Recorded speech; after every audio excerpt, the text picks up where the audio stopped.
Yo, what's going on, guys? Welcome back to another episode of Georgia Sports Nation. We got some more Hawks and Braves content coming at you guys tonight, with including a preview show of tonight's showdown with KD, Kyrie, and the Brooklyn Nets, and also recapping the two losses as well from this past week from to the Thunder and the Knicks, unfortunately, on Monday and Wednesday night. As well as at the end, we will have some Atlanta Braves reactions and more towards discussing the teams around the Braves in the NL East. The Mets and the Phillies, who have just been going berserk, crazy spending money on free agency. And we've yet to hear any news on the elephant in the room, Dansby Swanson. So whenever we hear that, we'll be discussing that. But unfortunately, it hasn't. How about Dansby? But any opening remarks that you guys want to get off before we head into the topics for tonight? I appreciate y'all having me, man. Oh, yeah, for sure. Yeah, appreciate y'all having me on. You know, I got a game. Well, I got to do the watch party for the Hawks, so I'll be here till about 7 o'clock. I got to make sure my stream and stuff ready. I appreciate you guys having me. Do you do watch parties for most games? All games, man. Don't play with me. On playback? Don't play with me. Is that on playback? All the games. Nah, man. When the game come on, I do the watch party and do the commentary, dog. I'm Bob Rathman, the black version. Feel me? Yeah, because I had shout out to Bob, man. Hope he's feeling better. Hope he's feeling better for real. Oh yeah, man. Thoughts and prayers about Bob. Yeah, Bob. Yeah, they say he's doing better, man. They say he recuperating and he looking all right. He looking good. Yeah, he was a little dehydrated and stuff like that. He's in good spirits.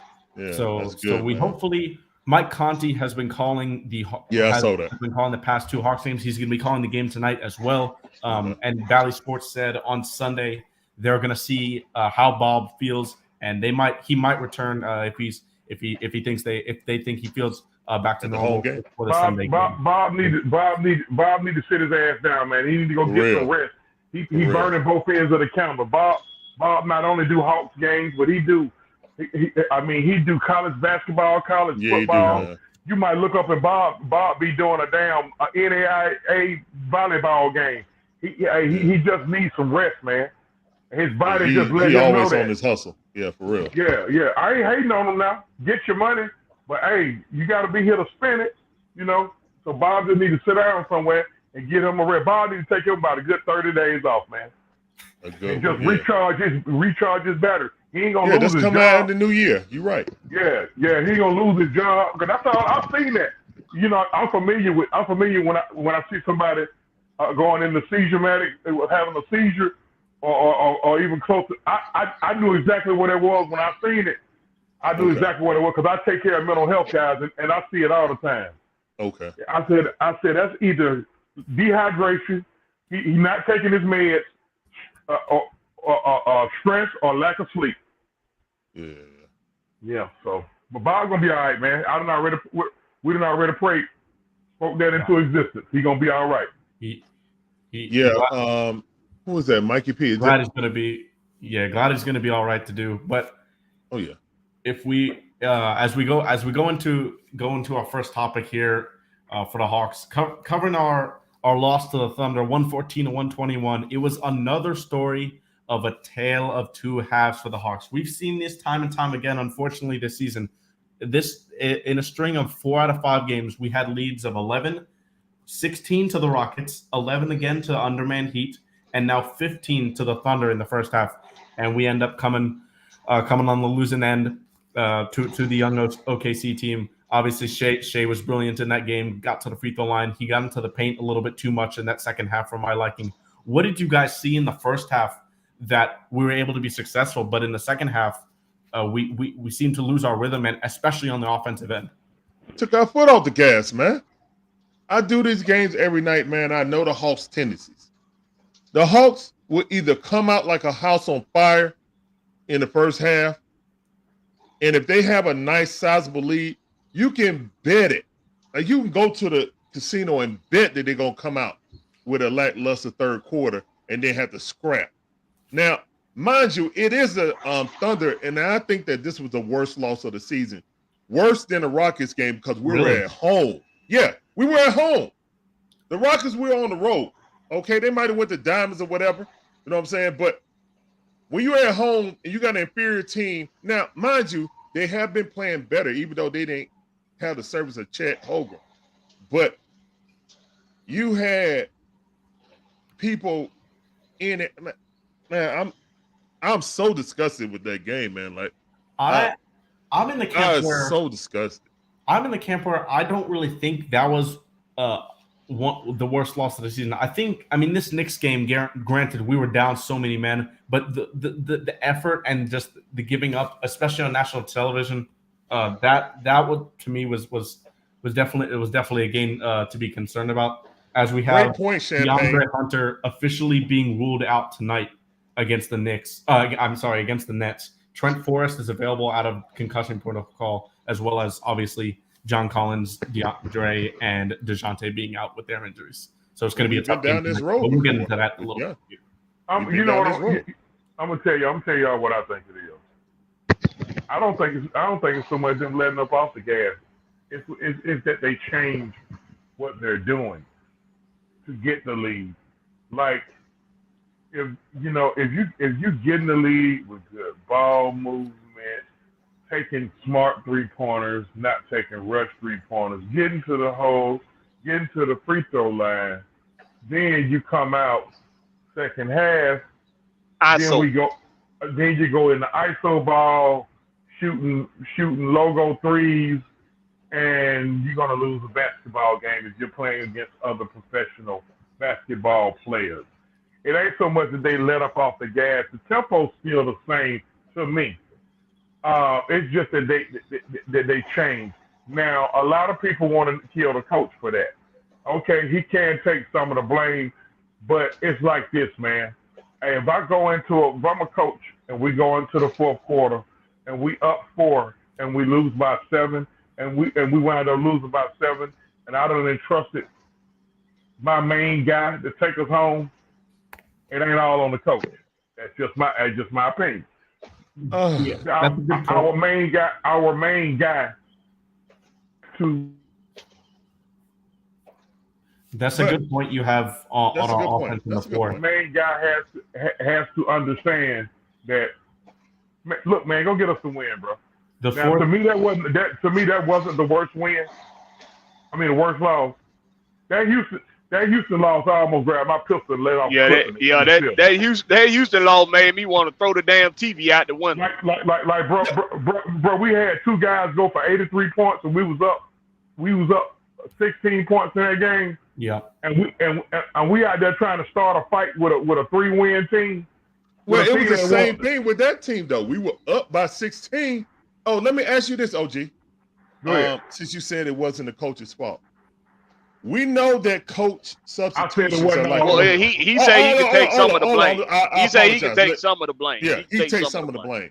Now, we all know we watch these Hawks games. At the beginning of the fourth quarter, Trae Young sitting on the bench, Dejounte's out there, right? Correct? Yep. All right. Usually, most likely with Aaron Holiday. In that game, you bring in Hunter, who obviously didn't have it that game, okay? You bring him back in the game. Now, hear me out. Hunter was hurt, wasn't he? No, not that game. Hunter was hurt for this game. Hunter. I mean, no, I thought he got hurt. No, I mean, he got hurt at the beginning of the game. No, Thunder. Right? No. DeAndre Hunter got hurt in the Magic game. That's right. He got him. I'm sorry. This was his first game. So my bad. I was talking about AJ having a bad game. I'm sorry. Yeah, AJ was shooting bad. Okay. AJ was having a bad game. They was trying to find some combinations that would work. So he really was trying to find who could fit in. Dejounte, you know what I'm saying, try to work with him, and nobody could go in it. Nobody just did it, man. Trae was on the bench until like the 7:30 mark. I'm gonna tell you something else I noticed. To piggyback on what you said. Yeah. If you can go in the box score and look at the plus minus, Bogey was a negative 16. Bogey and AJ Griffin, or I call him AJ Buckets, wasn't getting buckets. And that pretty much killed it. Like Bogey came out like gunning. Yeah, he came out playing, and then he got cold. Yes. And see, I see what Nate doing. Nate trying to get his sea legs up under him. But look here, Nate. We can do that next game, bro. Let's go and get the win. Yep. I understand what you're trying to do. Thank you, OG. Shot 6 of 13. AJ Griffin shot 4 of 15 and struggled the next game against the Knicks as well. Was a minus. AJ was actually a plus 12, the highest on the team in that OKC game. So he was. AJ was a plus 12. He was a matter of fact, nobody else was close to him in the plus minus. Nope, he was plus 12. We've been impressed, obviously, with AJ's shooting, which it's been a little bit rough in the past few games, a bit rough, but he's leading rookies in steals. And he is. On-ball defense has been a little bit of an issue for him, but off-ball, we've seen him, and this may be a part of Dejounte, rubbing off on him with his defensive instincts, but we've seen AJ step into the passing lanes, ignite fast breaks, and that's what we're doing at Duke. And that was that's where we've really seen Jalen Johnson be at his best. When he's on the fast break, he's made some great passes, finished well at the rim, obviously, dunking on Bobby Portis, dunking on Embiid. We've seen him do multiple things in the fast break. Where have you seen the most growth from Jalen Johnson, especially now that he's starting and has a 30-minute a night role? He doesn't get into foul trouble. Defensively, 100%. His on-ball defense is better. He used to have antsy feet before. Now he stands in there strong. You know what I'm saying? When somebody body up against him, because he's a little bit shorter or the same size as John Collins. And I think his lower base is stronger now. Rebounding, he's actually boxing out. He actually boxed out better than Okongwu. That's another thing that's a problem. Okongwu does not box out. Him and John Collins do not box out. That's why we give up a lot of offensive rebounds when they're in the game together. Jalen Johnson actually just like him and Dejounte are probably Dejounte and Capella are the best boxing out of people. Capella's been I'm gonna say this. Excellent. Yeah, with Jalen Johnson, what I see with Jalen is he understands something that we finally what we're trying to get John Collins to understand is about his athleticism and how to use it in situational moments of the game where you are probably one of the most athletic guys on the court. Use that to your ability on the defensive end to take some chances to get some steals, to get some blocks, get your timing right on closing out, being a help defender, and that's what Jalen Johnson is doing. He's turning it into transition points, and that's what you want out of him because on the offensive end, he's not going to get a whole lot of opportunities to shoot the ball. So he's doing a good job at turning his defensive play into transition points. I think that's probably the most growth I've seen out of him. But as far as Onyeka goes, I think with Onyeka, what it is a lot of the league now has they've gotten hints to his tendencies on the defensive end because this probably his worst season since he's been here. Defensively, he started out really well, just like John Collins. They both started out really well on the defensive end, and somewhere along the line, they fizzled out a little bit. Actually, Jay, I'm going to push back on that a bit because this is if you throw out the 3-point percentage, and we obviously don't know where that went. Maybe it's because of his finger, but who knows? There's no explanation. But John Collins has had by far the best season defensively of his career this year. Blocks and steals, yes, I agree with you. No doubt, no doubt about that. Larry, I know. He's on ball defender. I know, Larry. I know. Yeah. All right. As long as we're clear. But stat wise, he is. You know what? I'm gonna tell y'all something. Oh, my bad. No, go ahead, OG. Okay. Jalen Johnson has surprised me because they say we don't do no player development, but he is a living, clear case of player development. He chose to play G League. In the G League, The Skyhawks did a great job with him. I agree with you. He chose to play there, and he looks like a basketball player. He actually giving me thoughts of firing up that trade machine and moving John Collins. That's just giving me thoughts. I don't want to trade nobody. I don't want to trade nobody. Don't you start that, black man. Don't start that. Don't start that foolishness. You said it. You know what? I'm tell you something about Yeka Kongu. You know how you had that one friend that you ain't gonna let nothing happen to him. You got love for him, but he gonna hold you back some kind of way. Is it? Am I making a little sense? Like I see what you're saying, OG. I see what you're saying. I really like a Yeka Kongu, but yeah, me too. I just think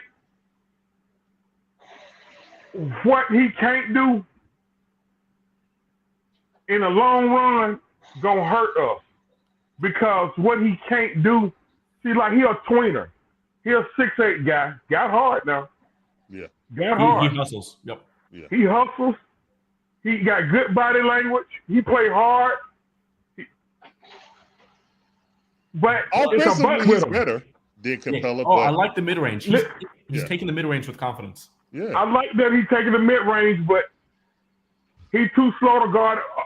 He's too slow to guard average power forward, and he gets bodied up when we go up against them mammoth centers, the Jokic and the Valanciunas and Embiid and Towns, and y'all get what I'm saying.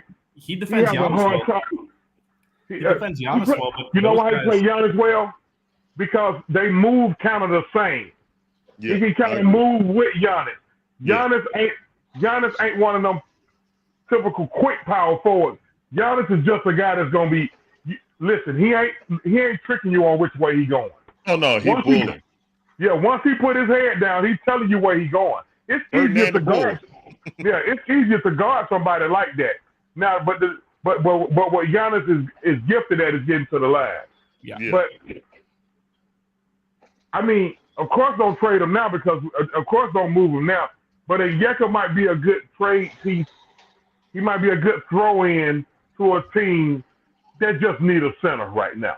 But who are we gonna get? Yeah, we're not. That's dangerous. I'm saying he may be a throw-in and a possibility if there's a blockbuster deal made. And you might have to be blockbuster, bro. It would have to be. Yeah. It would have to be a star. It would be like for Big Cat or something when he's healthy. Yeah. And a team might say that ain't enough, Hawk. Well, I tell you what, I'm about to give you a young, athletic forward/center who can defend a little bit, who's active, got an active body, and who can give you 10 to 12. OG, we're not doing that yet. We can slow down a break. No, but OG just got me an idea. Let me throw this out there. Instead of Yeka Kongu, what about Hunter if AJ keep playing? No, I love Hunter. Sir. No, sir. The only reason why I don't want to bounce Hunter. Sir. The only reason why I don't want to bounce Hunter. I don't want to do that because Hunter defense is good. Yeah, I get ready to say. Yeah, AJ too. He's a mouse in the house. That much defense. AJ, right now, I think he has defensive potential. AJ, but right now he's a turnstile. On ball. Our best on ball defender by far. Our best on ball defender by far is Dejounte Hunter is elite on. Yeah, he's our best on ball defender. Defender. Yeah, Clint is our defensive anchor, and Dejounte got. You can't be loose with the ball on Dejounte. No, our defense as a team, I don't have a problem with our defense as a team. We're top 10. We're number 8 defensive right now. What are we against the 3-point shot? Because I know John. We're 28th. Capella and 28th and that's what I thought, because John, Capella, and Yeka Kongu are hardway getting that on 3-point. One thing I want to do. So Dave here has some interesting takes. He said he's playing out of position. So one thing I want to ask you, Dave, and I assume you'll please respond in the comments, and then I want to ask you guys this as well. What are we doing with Onyeka in terms of position? Because he's a 5 in my opinion all the way. I don't think he can play the 4 until he develops a 3-point shot. Yeah, so you just answered your question. You just answered your question. He don't necessarily. I don't know if y'all have any other opinions on that, but that's my only thought right now. I don't think he necessarily has developed a 3-pointer. I think he will hurt more playing the 4 defensively, because a lot of these 4s, man, they athletic is all get out. Yeah, Onyeka's athletic. Onyeka's fast. He's fast for a big man. Yeah, he's fast for a big man, but they're a different type of athletic. You know, they're a different type of athletic. Okay, he gonna stay in foul trouble because he already be in foul trouble a lot anyway. Because sometimes he do a little reaching, but like Onyeka, like I put it like this: I can't trash his game. No, I can't trash him because he gonna go out there and he gonna give you 15 to 19 crucial minutes. And he gonna put out there for you. Sometimes, like the other night, he got a double off the bench. Like, so I can't trash his game, but I'm gonna tell you what I think. I don't think his ability with Onyeka. I think he's good enough to be able to guard anybody at the 4 or the 5 in this league. He's a twin. I think it's upstairs. I think it's between the ears right now. Okay. And that's why. That's why that's why I agree with you on putting a little bit of this on Nate McMillan, because we have to you got to get it the way you putting your guys in the best position to win, and the best way to do that is you have to teach them all of the different levels of the game during the game. We struggling in second halves with these guys because one, the adjustments that the other team is making on the defensive end, we're struggling with getting points in the second half.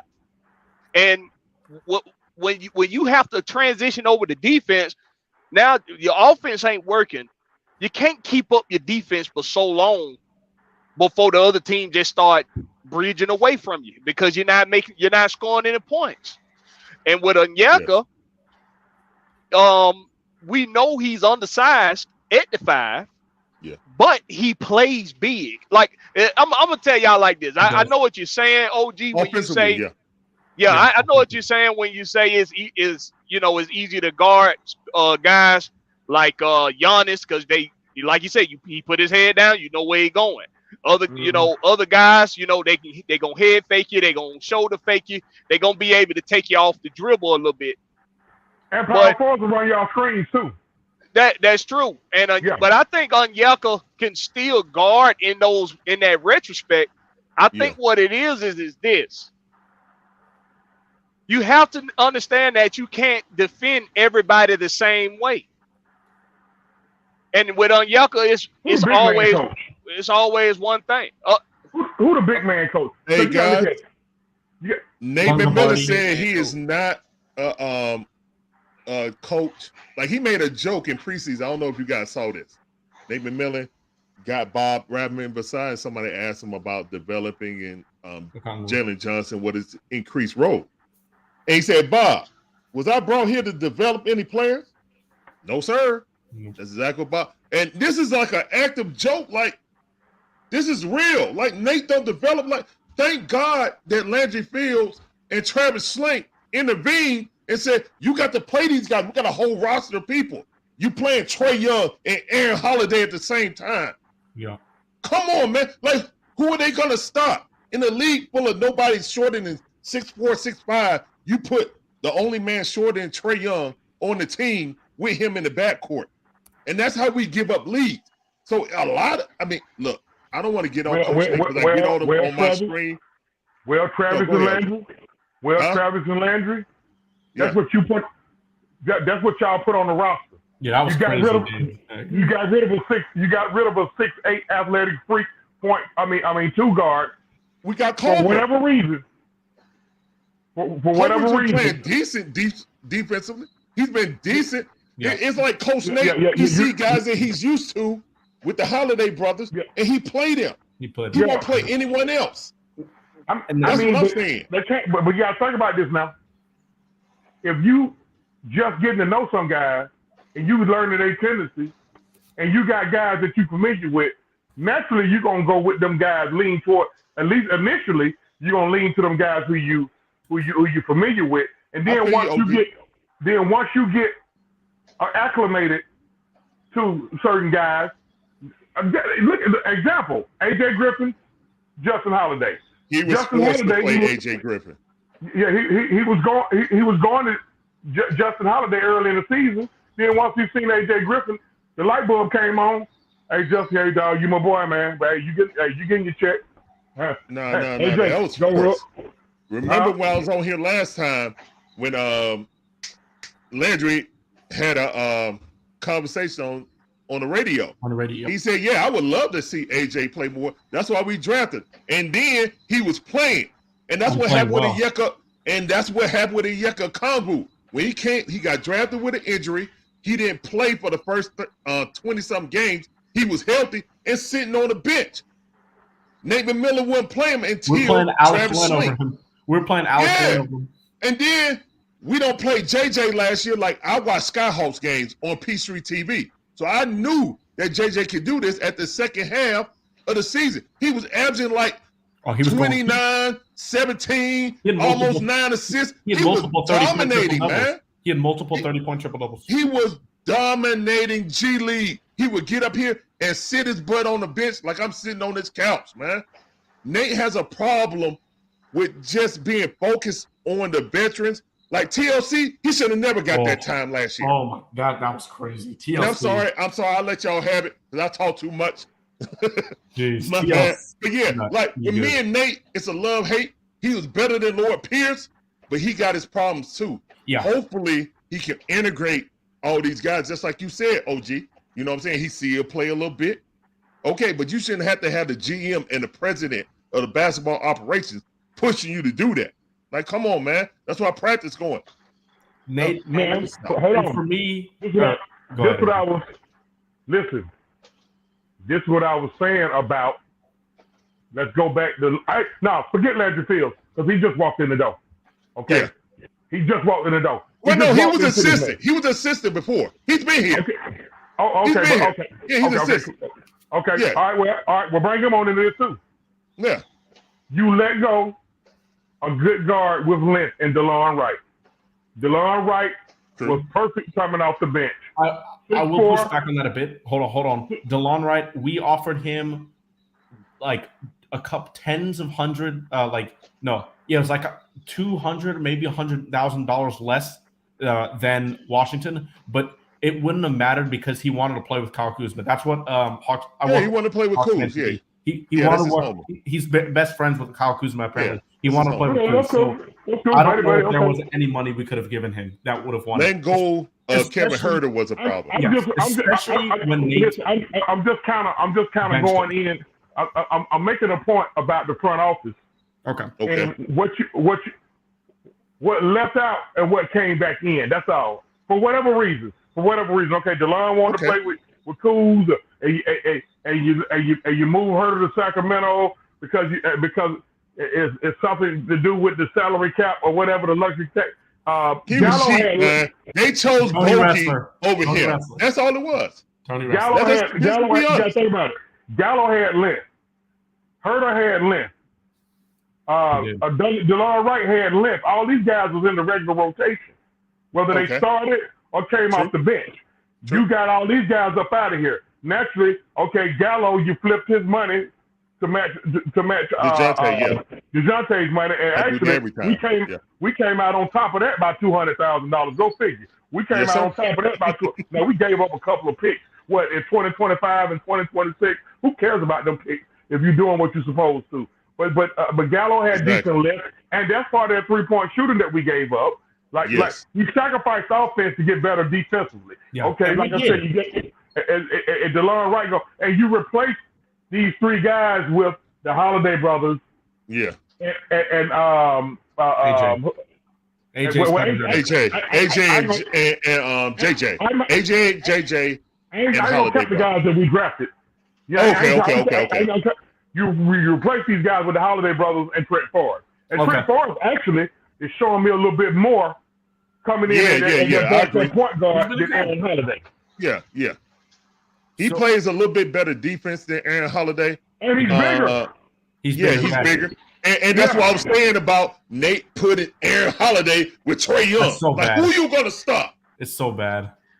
Aaron don't play. You know what? Actually, Aaron don't play bad defense. He don't play bad defense. I'm just saying the matchup, man. There's always a mismatch. And this comment. That's all I'm saying. This comment from Champagne Bath here. We we got a team that can get us there. We don't have the right coach that can get us there. Get us over the edge. Go get Ime Udoka. I said it.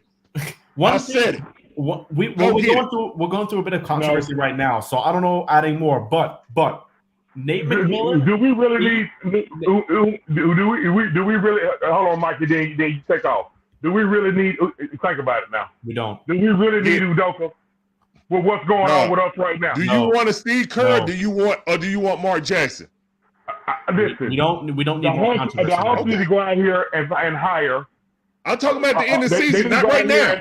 Okay. They need to go out here. I'm talking about at the end of the season. Larry, if they decide to move on from Nate, if they decide to move on, the Hawks need to go out here and hire one of the AAU coaches that's going to kiss Trae Young's ass. Because that's the problem right there. No. That's the elephant in the room. A lot of Hawks we need a coach that they can respect, man. They got rings just like Kerr came in there. Kerr came in there with Spurs rings, with Bulls rings. Who's available? Ime Udoka. Ime Udoka got handed that team, bro. He got handed that team. Bro, man, he really got handed that team. He is from Pop system, man. He's from Pop coaching tree. I see what you're saying. I see what you're saying, but right now, definitely not right now. But maybe at the end of the season, I can see that. That's what I'm saying. The end of the season, no. Man, they got us to the Eastern Conference. He deserves at least 2 more years. Last year was 1 year. This year, he needs to do it with a better roster. If he don't, then we got this far out. Well, let me take a step back real quick because I think we kind of going off the cliff here with Nate McMillan in the coaching. My bad.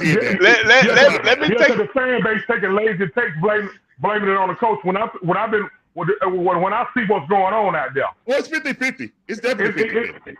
You don't disrespect your coach because he don't have rings. That's BS to me. Okay, and that's soft. That's a soft mentality to me. That's light skin shit. I think that both parties was in the wrong on that situation, in my opinion. But the fans riding with Trae. No. It's both to blame. It's both to blame. Yeah. But I think that the coach should address that to the medical staff. He can't address nothing because of these. Let's get on top. I'm sorry. Let Black. My bad. Go ahead, Black Man. My bad, y'all. My bad. I'm sorry. I want us to think about some aspects of these losses and look at the team in its totality. Now, Nate McMillan definitely plays a part in these shortcomings because these second half adjustments have to be better. They have to be better making adjustments to the other team defense in the second half. But I'm gonna give you this: the Hawks right now, what they did is they made this team they made them a mid-range shooting team. Yes. Because not only are they not good at shooting the 3-ball right now, but they they just started taking more three-point shots. But outside of these last couple of games, they were not taking any 3-point shots. And when they did take them, they was missing them. Now, I know some of that got to do with Bogey just now getting back. I know some of that got to do with them making the team into they want to focus on the mid-range because ultimately your defense and your mid-range is going to get you far in the playoffs. So I get it. So you want to get your team acclimated and accustomed to being in the mid-range game. But when you have a situation like we had these past couple games, especially last night in the Knicks game, and it's probably a good way to segue into the next topic, when you're missing your second, third, and fourth option for scoring. Yes. And you're missing Dejounte Murray on the defensive end as well. Mm-hmm. And DeAndre Hunter, because I don't care what nobody say, he is your defensive anchor. Yeah. So when you're missing the 2 option, the 3 option, the 4 option, and you have to rely on your rookie, AJ Griffin, to be your second option, when you're unable to hit the 3-ball, it's going to be a long night. Even against a team like the New York Knicks, who are dead last in making their 3-pointers in the league. They went 17 for 36 last night. Yeah. They were 47%. Y'all know what? And then this may take us into the next point too. Well, if you look at the Hawks starting five and Bogdanovich, who is their sixth man, what that's a collective $553 million. $553 million owed to them guys if we never release them or trade them. They need to step up and do their job. Stop pointing over there at the coach. Stop pointing over there at the coach when you shelling out all that money. Okay. Because when you shelled out all that money, telling me as a Joe fan that this guy, that they can get it done. Some guys go out there and do what they're supposed to do to despite the coach. I'm a reference the 1979 LA Lakers on that one. I'm a reference them because Paul Westhead one is the only coach that I know of without scandal to lose their job after winning the NBA title. They wanted to so people keep. That's why I call it lazy take. You want to fixate everything on the coach, but the coach is supposed to trust Trae Young and Dejounte Murray to take him home down the stretch. He's supposed to. He's supposed to. Yes. True. If you go into the fourth quarter with a 4-point lead and you lose by 7, that's a negative 11. And I look in the box score and I see where my superstar is at a negative 11. I ain't looking at Nate. I'm looking at Trae. All right. That's fine. That's fair. But there's no pushback to that. There's no pushback to that. We've got to get back to discussing the games from this week. But specifically in against the Knicks, like Blackman mentioned, we saw a team get hot from three that honestly we didn't think would happen. We were missing a ton of open looks in that first half, right? A ton of open looks that we would normally hit. Bogey is still working his way back. We saw Bogey shoot horribly from the field, horribly from 3-point percentage, with 3 for 16 from the field and 0 of 10 from 3. When are you going to see Bogey doing that? Also, AJ continued shooting bad, 3 of 13 from the field, 1 of 8 from 3. When you have AJ Griffin, Trae Young, and Bogdanovich combining for 1 of 22. I'll repeat that. 1 of 22 on threes. That's abysmal. That's why you lost. That's why you lost. There's not much to say. I mean, we didn't really. It was not like we were turning the ball over like in the Thunder game. We had 18 turnovers in the Thunder game. That was beside myself. I was beside myself. It's pathetic. But that's why I said that was the worst loss. Go ahead, Black. That's a pathetic stat. It is. At the end of the day, 11 turnovers to 14. We had 11 turnovers to 14. And one specific thing I wanted to ask you guys about against the Knicks.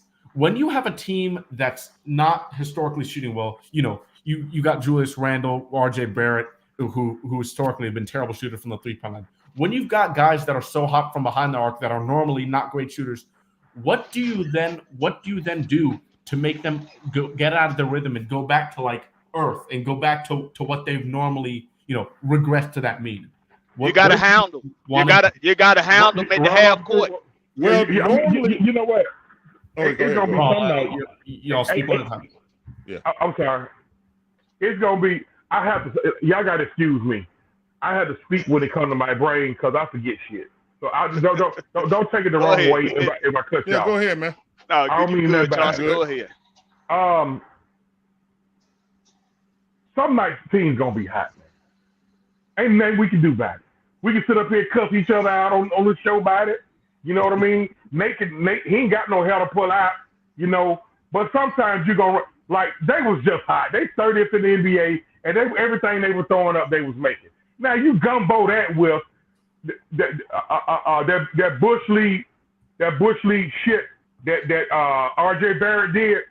Yeah. That was a dirty play. It was dirty. He knew what he was doing. That's a hard foul. That should be a hard foul next time we play it now. Yeah, it was dirty. It was dirty. It should have happened in that game. In my opinion. Well, you know what? That's cool. It didn't happen because at that point, dirty. Because at that point, it's a national TV game. It's already a lot of BS going on. It's drama around the team. You know, as a coach, I got to try to scramble to make it work. But the next time we see them, hey, he should get put in the third row. I don't care if it's in Madison Square Garden or State Farm Arena or even run and shoot.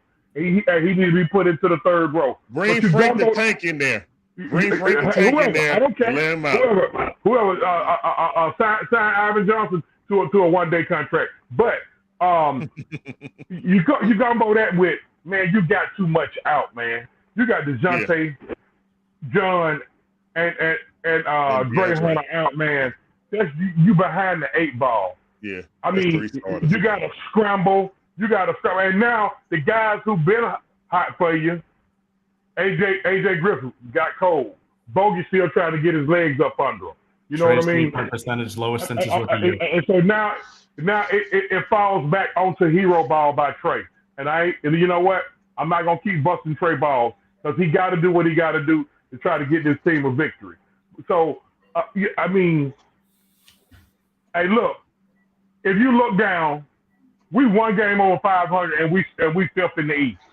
Yeah. That's a good sign. That's a good sign. And we can survive. We fifth in the East. There's two ways to think about it, right? You can go with, okay, dang, we should have won so much more. We've had leads of 11, 16, 11, and 15. We should have so many more wins. We should be up in the standings. But I'm of the mindset of similar to what OG's saying here with, we've lost these leads. We've got all of those turmoil going on.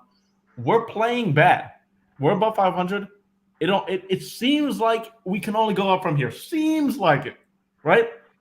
But when is that going to happen? Hopefully, it happens sooner rather than later. All right. Let me go, OG, because I got to get out of here in 6 minutes because I got to prepare for my stream. Okay, all right. But all right, brother. But yeah. And sorry, Blackberry, you about to say something. I'm sorry about that. No, go ahead. I wasn't saying that. Go ahead. All right. I really think that the Knicks game came down to, just like OG said, we got 3 starters out, bro. I mean, we got 3 starters out. We depended on a rookie and a guy that's been out since the playoffs of last year to be our second and third scorer. So it kind of is what it is, but I really want to focus on DeAndre Hunter's defense because without since going from that playoff 2 years ago, Julius Randle averaged 16 points against DeAndre Hunter, putting him in jail. You feel me? Without it, he averaged 30 to 38 points against the Hawks. That's the game. Like, stop playing with DeAndre Hunter defense, man. Now, I'm tired of Hawks, man, disrespecting this man. Hawks Twitter hates DeAndre. like for real, man. Like, people really don't understand. And DeAndre gets so many ticky-tack fouls.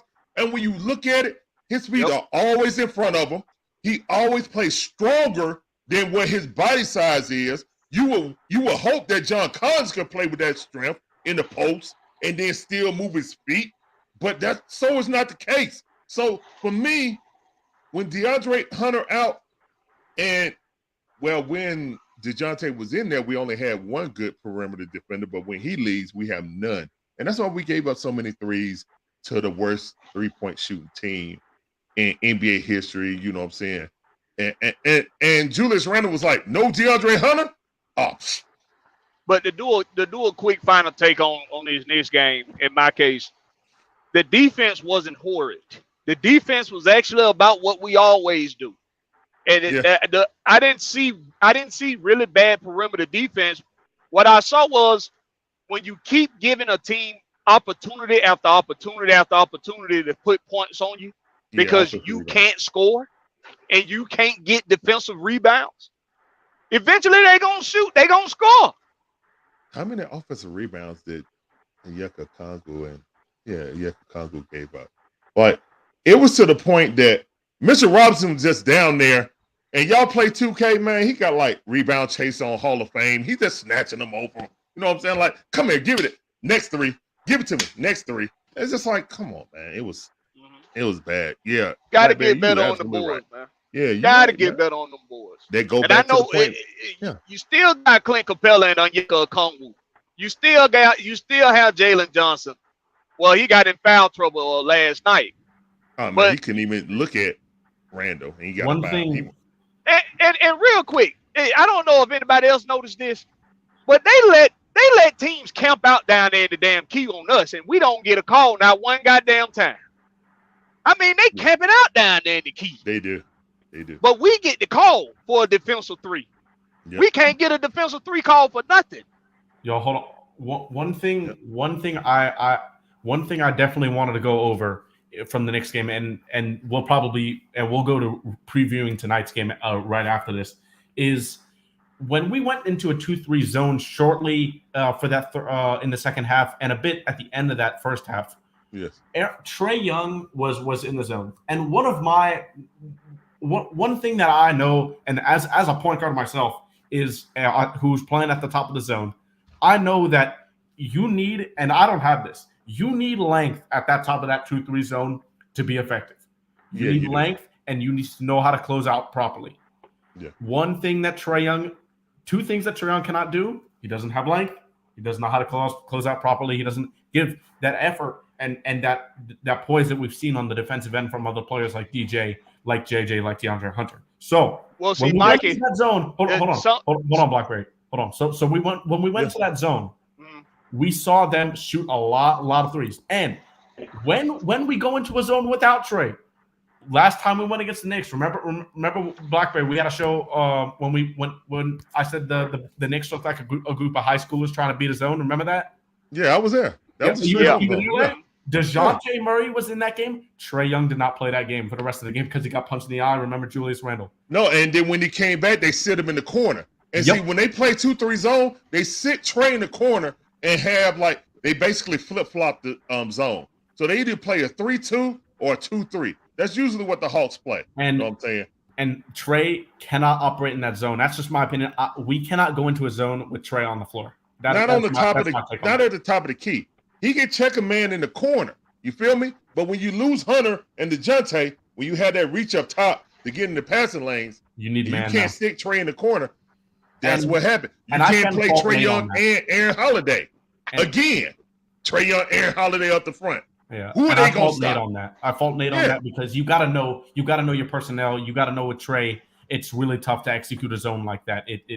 We've got to stay in man. But with that, we got to move on to the task at hand here against the Nets in Brooklyn, in the Barclays Center tonight, against KD, against Kyrie.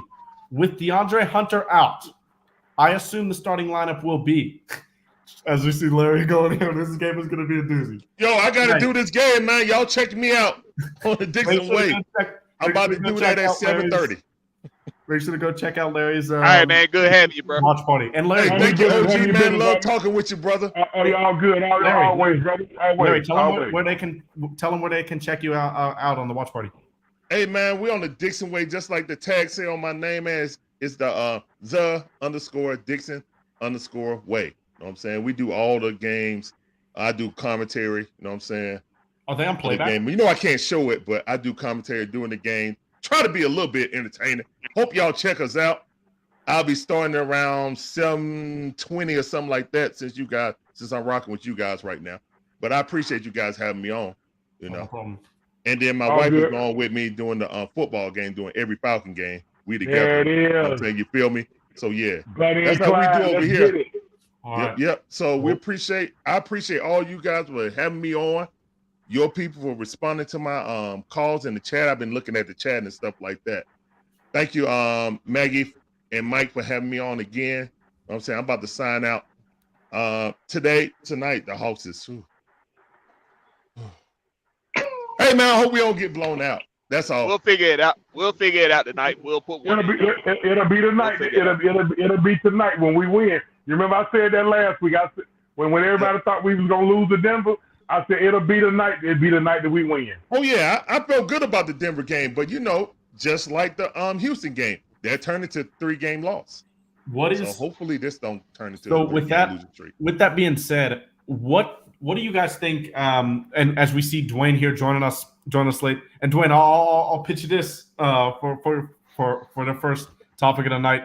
What do you think we do with a starting lineup of, I assume, AJ, Trae, Bogey, JJ, and Clint? Who do we guard?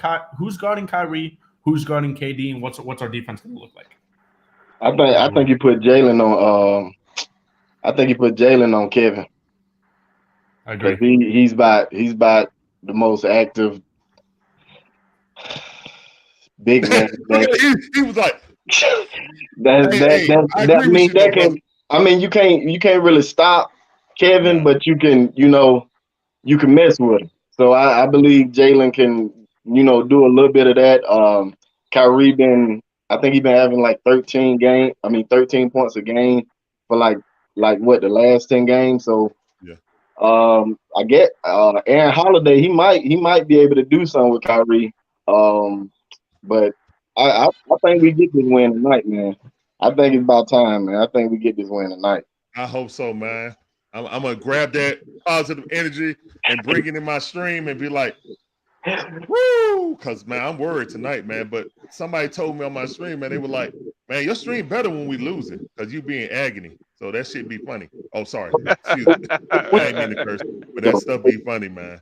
I try to keep it PG and stuff, but I'm about to get out of here, you guys. Thank you guys for having me on, man. No problem. And hopefully one of these days I can get me and my wife on here, you know what I'm saying? So y'all can see she's just as entertaining as I am. But thank you guys. And I'll check you later. We appreciate you, bro. Yeah, hope you guys come over. All right, later. When we've got guys out like Dejounte, DeAndre Hunter tonight, JC, these guys are, especially with JC stepping up on defense this year, we're missing out like defensive identity guys besides Capella. He's been Clint Chamberlain this season. Clint Chamberlain. So what do you guys think? How do we play team defense tonight to keep the Nets from scoring maybe like 130? But if they score 130, we need to get this. This game needs to be a speed up game. We got to get on that fast break as soon as possible. Push the ball to JJ. Push the ball to Trae, to AJ Griffin, and finish on the fast break because that's how we're going to get our best offense tonight. Well, it's going to take energy. It's going to take energy, and my take will be quick so Dwayne can get in here. But it's going to take energy. You're going to have to be hustling from bell to bell, from horn to horn. You're going to have to be hustling. You can't be lackadaisical getting back down on the floor on defense. It's simple as that. I think we got to come to the realization that until we back at a full clip, we're going to have some scoring woes. So the defense is going to have to step up a couple notches. Yeah. And one other take. AJ Griffin and Trae Young gonna have to be better with their shot selection. They're gonna have to be better with their shot selection, and they're gonna have to try to draw up some plays to get those guys on some open looks. It's because that's who your scoring gonna come from until Bogey get back, get his sea legs back. That's true. They don't play defense on us like that. Brooklyn, they have their situation going on or whatever, but they don't play good defense on the Hawks. Yeah, like we can score on them, and they best 3-point shooter. I don't even Yuta Watanabe. Yes, he's out tonight, as well as Nick Claxton is out tonight as well. So I imagine they play Ben Simmons at center with KD at the 4. And one thing I wanted to ask with AJ. I assume AJ is going to be trying to guard Kyrie tonight. What do you guys want to see? And we can go around the horn on this if y'all want to, and name one specific thing you want to see from AJ tonight when he's guarding a superstar like Kyrie. I assume at least. What do you want to see from him to see some on-ball defensive potential? When in the past, Donovan Mitchell, it's been tough for him to guard him. Go ahead, you guys. OG, you got it. He can't overplay. He just has to stay with him. Has anybody seen the starting lineup for tonight? Our starting lineup, I don't think it's not out yet. It wouldn't be out until the last 10 minutes before tip off. Okay, assuming with Dejounte out, that second guard is going to probably be. You think they're going to put AJ up there? I hope. I'm assuming it's going to probably be Trent Forrest or Aaron Holiday if Trent Forrest is available. and then you gonna have AJ, JJ, and Clint. I know a couple of games we started Jared Culver, and we kind of got a good little mojo with him starting. Jared Culver is a good wing defender. He got good man. If they decide to start him, that's who I'm putting on Kyrie. I'm putting him on Kyrie. The reason why I don't want AJ Griffin on Kyrie because AJ Griffin we're gonna look to him to throw the basketball tonight. That's true. I don't need him tying this stuff out chasing Kyrie. Yeah. Can we get a Tyrese Martin fighting, good lift, good wing, good on ball defender, got great lift. Can we get a Tyrese Martin fighting? Yeah, I'd like to see Tyrese Martin tonight. Yeah. Big Creature already done moved up in the rotation. We might need to get a Tyrese Martin fighting tonight. The Hawks did recall Tyrese Martin. If you're not familiar with Martin, he's a rookie. We drafted him this year, and we did draft. We did sign him to the G League, but he has been recalled for the Hawks tonight. So hopefully we will see some minutes from him. Okay. Yeah. I would like to see some minutes. See some minutes from him, but I'm over here, man, getting a headache, man. I'm over here getting a headache, and not a literal headache, but I can feel one coming on, man, because I don't need KD and Kyrie to get it going, and then all of a sudden it'll just be all left. The light will come on and Ben Simmons did while they're playing up. It's gonna be Oh no, not Ben Simmons. While tonight might be, it could result in an ugly loss, could result in a great win. But one thing I think will for sure happen tonight, it's going to be a fun game of basketball to watch. I think both teams are going to be up and down the floor, going crazy, fast break. Because for the Nets, if you make this a fast break game, Ben Simmons operates well in the fast break. KD, Kyrie all operate well in the fast break. When they got shooters like Seth Curry, Joe Harris, you're going to space the floor out on fast break. But for the Hawks, when you don't have all your offensive weapons to get you buckets in the half court, you need to play a full court game. So I really think this game is going to be a high scoring game. And if the Hawks can get enough stops, just enough to be able to hang with the Brooklyn's full court offense, I think we have a shot to pull out the win tonight. I don't think Ben Simmons go crazy because you got Clint Capella down there. So I don't think he have a big game. No, I'm not saying Ben Simmons have a good game in terms of point scoring. I'm just saying in terms of the full court, he's good at running up the floor and making a fast paced offense. Yeah, they quick to throw the ball to him and let him run down the court and find somebody because he rarely gonna shoot it. He'll lay it up, but he's rarely gonna shoot it right now. Yeah, I think this is a game for Jalen Johnson and Culver to really just out athlete everybody on the floor. Yep. This like Mike is saying, full court game. Yeah. Tonight I want to see 20 plus transition points tonight. I need to see 20 plus transition points tonight. We've just received the starting lineup. It definitely has a twist in here that I was not expecting. OG, you're not gonna like this. Aaron Holiday at the 2. Trae at the 1, AJ at the 3, JJ at the 4, and Clint Capella at the 5.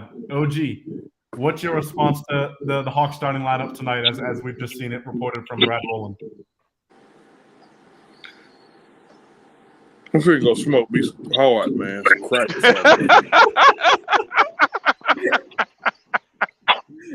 Oh man. Hey, go poke your glass some of that old English.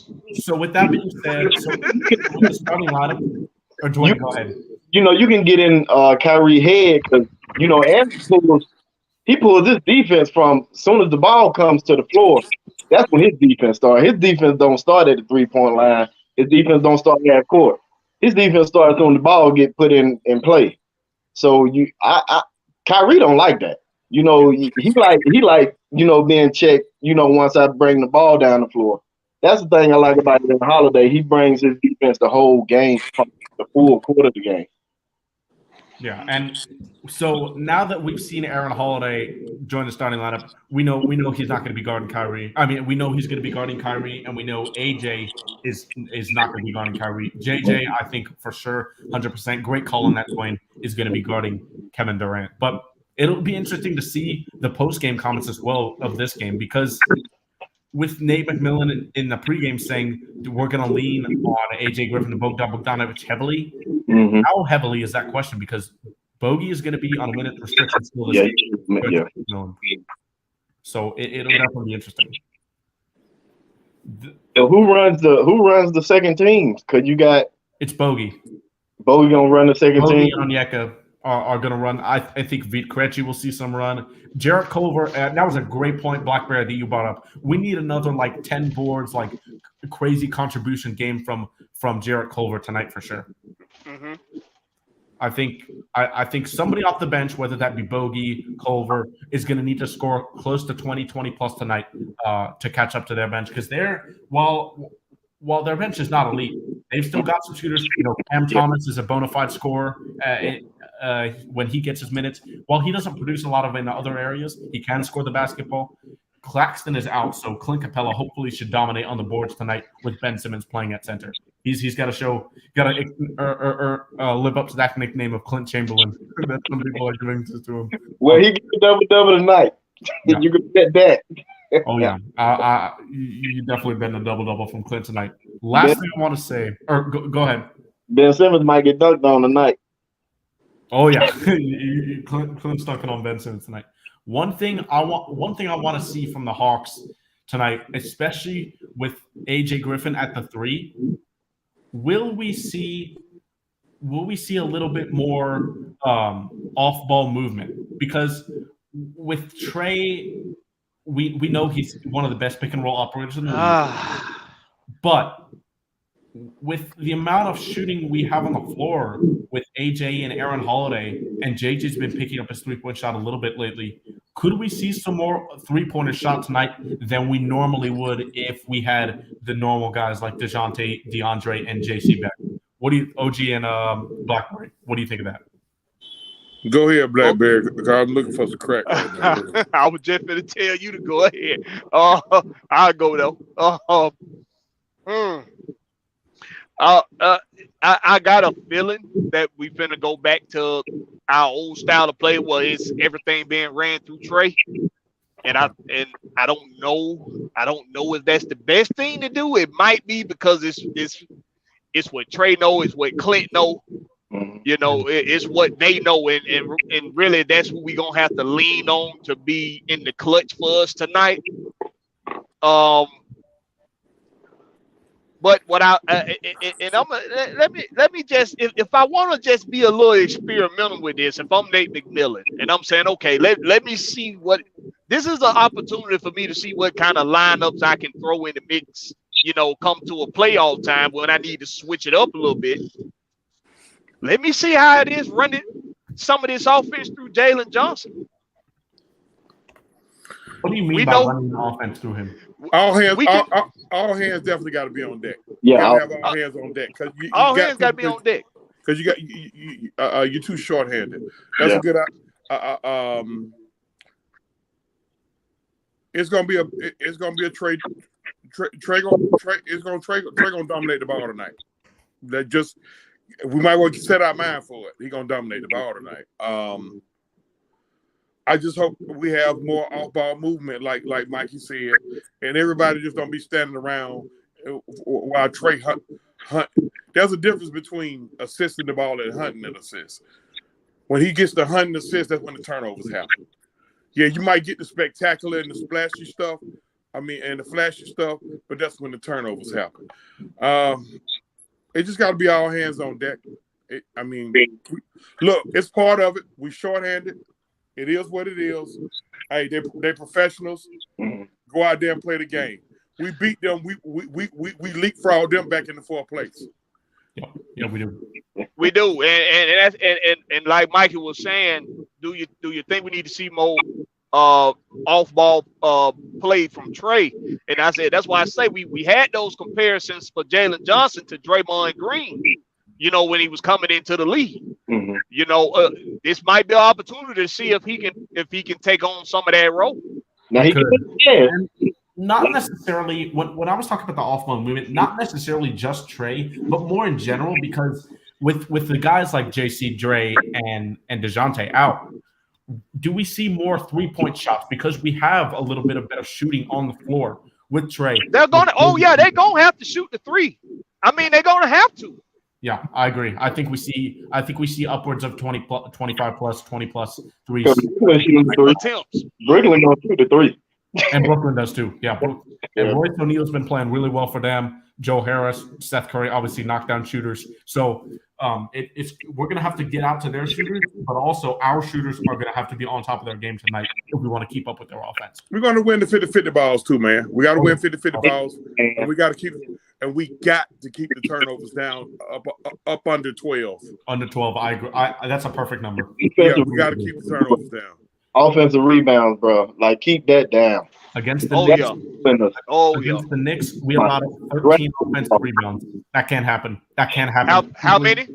13 offensive rebounds to Mitchell Robinson, Isaiah Hartenstein. Yeah. That can't happen. Ben Simmons is the center.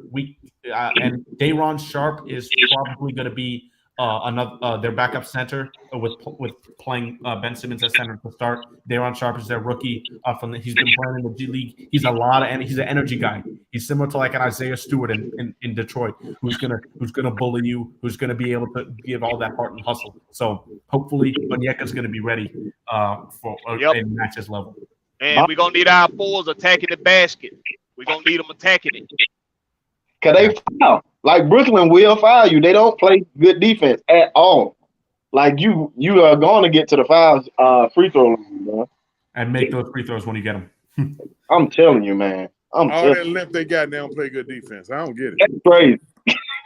Yeah, all that length they got. Nuts. They got a lot of length.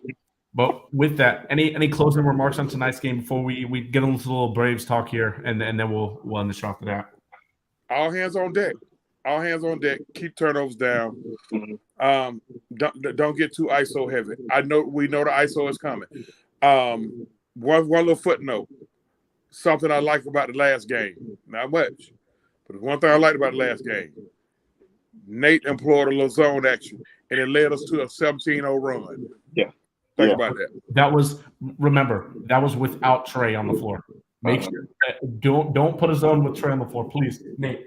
Please, I beg you. No Trae zone. If Trae is not on the floor, go zone all you want. But if Trae is on the floor, you can shoot the ball with confidence. Like it was a lot of times in that Knicks game where JJ wanted to shoot. Like guys wanted Bogey wanted to shoot, but he didn't shoot because he was having a bad. Bro, shoot the ball with confidence. Like if you open, don't pass the ball up and try to scrabble. And they was calling them for walking and all that. Shoot the ball, bro. All right, so my last take on the Hawks before we get into these Braves. I know a lot of folks been trying to say that they need to trade Trae Young. It's one of the most asinine damn comments you could ever make. Why in the hell would you trade the biggest superstar you done had since Dominique Wilkins? It makes absolutely zero sense. Just stop with the buffoonery, okay? Say it louder. That's all I'm saying. Say it louder for the people in the back, Blackberry. Yes, sir. And it is stop with the tomfuckery. It's terrible. This trading Trae Young, we'd go into a full rebuild. I've seen so many people on Twitter. I put out a tweet today that said, these people that are saying take for Wemby, trade 11, trade Trae, we're cooked. We're not making the playoffs. I put out a tweet today, and I said, they better keep the same energy. When we turn this around, and I think we will. Yeah. Turn it around. I said, I better see the same energy from everybody saying trade 11, tank for Wemby. He's cooked. We're cooked. We suck. Just keep that same energy. And if we put this down to the playoffs, and get out, that's fine. That's success, in my opinion, this season. We're not ready to contend for a championship this year. We're not looking to make the NBA Finals this year. We're looking to see growth. We're still a young team. I know we're on second contracts, but as far as age, the key pieces of the team are in their mid to low 20s. We got time. Mikey, hold on. Like these guys they're out for the season. Like people are panicking and going crazy. Like the guys that we have that are out, they're not out for the season. They'll be back, and Dejounte come back in like another week. They said 2 weeks. And John Collins, they say he's looking like he may be coming back in like a week and a half. Like Just relax. Mm-hmm. Relax. What you holding up the stop sign for? A high ankle sprain. Now they said it was a low ankle sprain. Yeah. OG, what you holding up the stop sign for?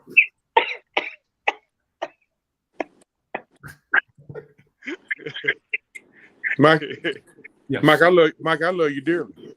I really do. Oh no. $550 million. You talking about we not looking to We not doing that. We ain't finna cut this man. You not finna count this man money. We not doing that, OG. I'm not counting nobody's money. You didn't do I'm not counting nobody's money, but I'm not counting nobody's money. I knew you was gonna do it. I'm not counting. You was gonna try. I'm not counting nobody's money.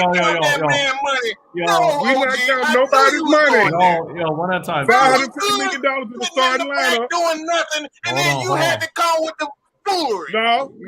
$550 million to be paid out in the starting lineup, and we not looking in the starting lineup. I'm not just counting one person's money. Start calling Trae. I'm talking about everybody.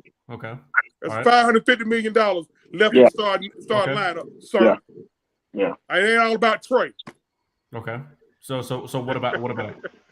And we not looking to make a finals run? No, we're hoping to do that. But if you had your expectations as we're making it to the NBA Finals this season, I mean, that's not the definition of a successful season. God damn, me down Trae Young down defense attorney. God damn. I am. Made it all about damn Trae. I'm talking about six folks. I'm talking about six folks, and he made it about Trae. We're going to get to the next topic. Let's get to the next topic, you guys. God damn. All right. Beat my damn head off. With that being said, let's move on. Let's move on to a little bit of Braves talk here before the game.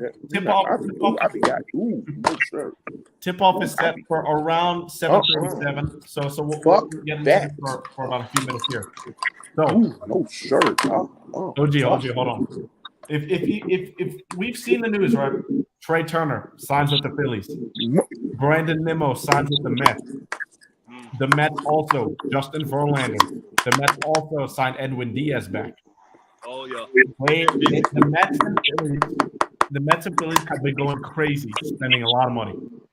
The Braves haven't done anything in turn. We traded for Joe Jimenez yesterday, who's a great pitcher. Don't get me wrong, but we had to trade Justin Henry Malloy, a great offense, one of our most talented prospects. Do we think the Braves are being too passive right now in terms of free agency? Or are we waiting for Dansby? No. Yes. No. Okay, wait, hold on. So Dwayne, go first, say no, and then we'll have Blackberry counter. We did the same. Everybody did the same thing before we won our World Series. Everybody was doing the same thing about the Dodgers. I've not been worrying about the Dodgers. I'm not worrying about nobody in our division right now. But the same thing happened last year is the same thing that's happening this year. We're so messed up. We're trying to get one player signed so we can sign other players, but other players are leaving. Like we just lost our closer. We just lost him Jansen. the other day. Kenley Jansen signed with the Red Sox 2 days ago. That sucks, man. Same thing happened with Freddie. We was trying to get him to sign, but while he's signing, Jock's leaving. Jorge Soler's leaving. Like, you're trying to get the big contract signed, but while you're trying to do that, everybody they're not trying to wait. They want to play on the team, so they're signing contracts, man. All right, so Blackberry, what do you have to rebuttal that? They're being too passive for one reason and one reason only. And Johnson he's gonna agree with me on this, I think. And you might as well, Mikey. They're being too passive for one reason and one reason only. Ain't no damn salary cap. Ain't no reason to wait to see to do nothing. Yep. If there's a players out there available that you can go get that can contribute to this team being back in a pennant race, that's what you go do. You don't wait on to see what in the hell you're gonna do with Dansby Swanson. There is no salary cap. Why are they waiting? Make some move. Make some noise. We have offered Dansby a $140 million 6-year contract, and he declined. That's about 24 a year. 24. Yeah, well, we knew what were we saying though, Mikey? What was we saying? We were saying it's gonna have to be over 25. We predicted it, and I know I know there's a ton of Braves fans who don't agree with this. OG, are you paying over $25 million for Dansby? May I speak? Yeah, go. I asked you the question. Do I have permission to speak? Hey, go ahead, OG. Do your thing. I just need to know. I just just got talked to this like I was with me. I never said I never said you couldn't speak. I just got talked to like I was in kindergarten. No. I'm sorry. Speak, please. I agree with everybody, man. What we waiting on? Mm-hmm. What we waiting on? Hey, look here. If you're gonna sign them, sign them. If you're not, tell them, hey, thanks for the memories. And then Vaughn Grissom, get on down there to the Ron Washington camp. Okay? All right. And then if they gotta do it, I think they need to follow the same blueprint they did World Series year. Hey, you got enough talent to win a division. No question. Because you got the bulk of your guys already under contract. Okay. Yeah. Now, come All-Star break, close to trade deadline time, you need to plug in a few pieces. Eddie Rosario, Adam Duvall, Jock Peterson, Jorge Soler. Y'all kind of remember that? Yeah. They slowly plug people in, and all of them played a part in us winning. Yeah. Okay. So they don't have to go out there and push the panic button and overpay somebody right now. Right now, I'm saying. But don't let a few. It's like this, man. They only gave Austin Riley $22 million. I think it's the ego. They only gave Austin Riley $22 million. Well, 21 point something a year. Even though it's a 10-year deal, he only got 21 a year. And he got the largest contract in Braves history. Yeah. I love Dansby. Love what he brought to the organization. Hometown kid. Great guy, man. If you ever meet him, he is a wonderful human being. But we may have to let him walk. If he don't take 26, let him go. If you don't want to pay more than 25, off from 26, if you don't take it, let him fly. Has the Dodgers signed a shortstop yet? No, sir. That's where he's going. You know what? And that's the question that I wanted to ask you guys. Is that do you think AA is kind of feeling himself a bit because he has been labeled and he is a genius when it comes down to certain deals? Do you think he's been a little bit too arrogant as far as his skills? I don't think it's possible. I don't think so, and I'm gonna tell you guys why. I don't think so. AA this past season, I understood why he did what he did. Yeah. You know, World Series year, he emptied the tank. He went all in. Okay, this year, now I got to secure the future. I can't go all in. I got to secure the future. They took care of Strider. They took care of Money Mike. They took care of Contreras. Yeah. You already got Albies. Acuna. They took care of Riley. You got Albies, Acuna, all those guys, Grissom, all those guys are straight through 2027, 2028. Only thing we got Kyle Wright, all them guys straight through 2027, 2028. Only thing we got to do now is what are we gonna do with Travis Darno? What are we gonna do with Max Fried? All right, we're gonna 1 year Charlie Morton to death until he run out of gas.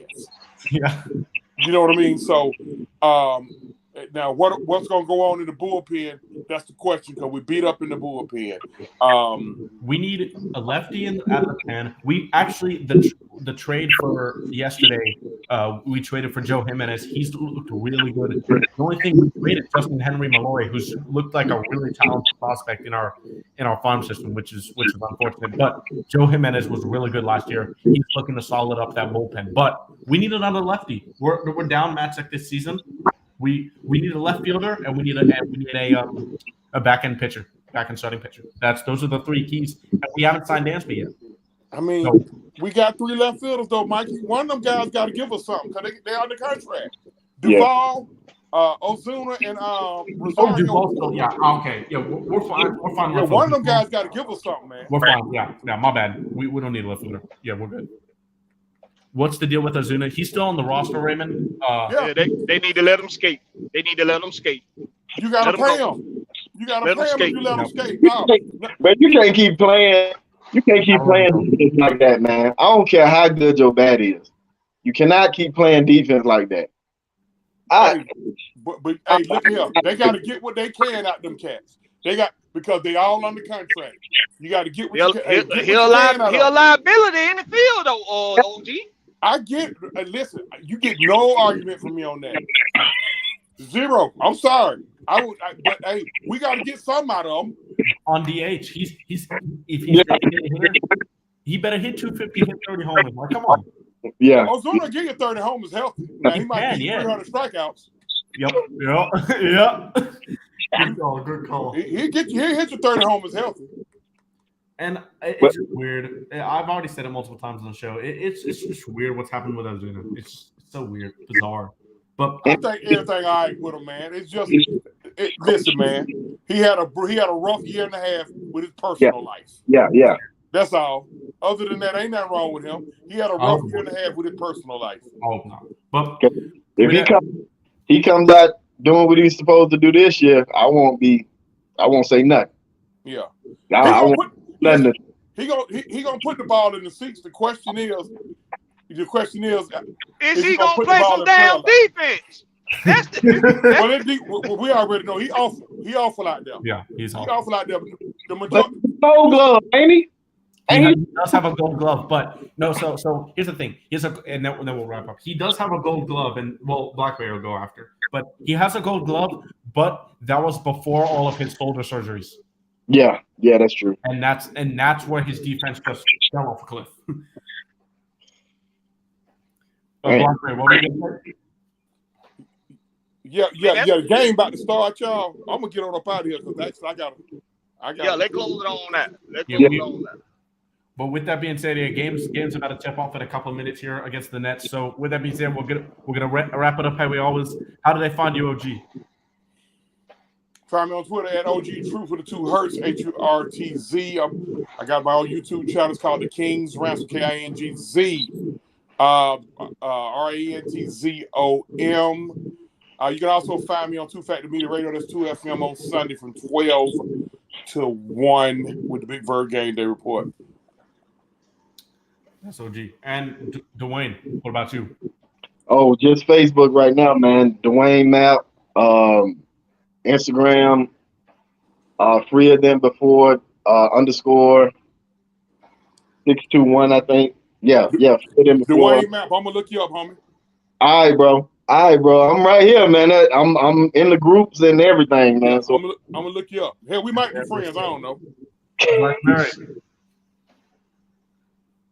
Yeah, y'all know what to find me. Blackberry Lorex. That's Blackberry no C, just a K. Blackberry Lorex. You can find me on Twitter and on YouTube with the same tag, baby. Blackberry Lorex, no C, just a K. Y'all know what to do. Represent for the home team, baby. And you can find them down in the Nasty Kitty getting them 2-for-1 table dances. My watering hole of choice is not at the Nasty Kitty, but it is at one of them local watering holes. But I ain't gonna divulge that information. All right. All right, man. I'm gonna get on up out of here, man. I gotta keep some things discreet. And y'all can find me on Twitter, PinWizard300 on Twitter, and on YouTube, Recap on Hawks Hoops. I've been really busy with a lot of stuff lately. I haven't been able to upload some recaps of the games, but we will be starting those up very shortly, starting next week. So be on the lookout for those again on YouTube at Recapping Hawk Creeps, and we'll be recapping the nightly games. But with that being said, thanks for tuning in. Make sure to come around and join us next week, 6 o'clock on Friday, same time. And we'll see you guys next time. Don't forget to come and subscribe. See you guys next time.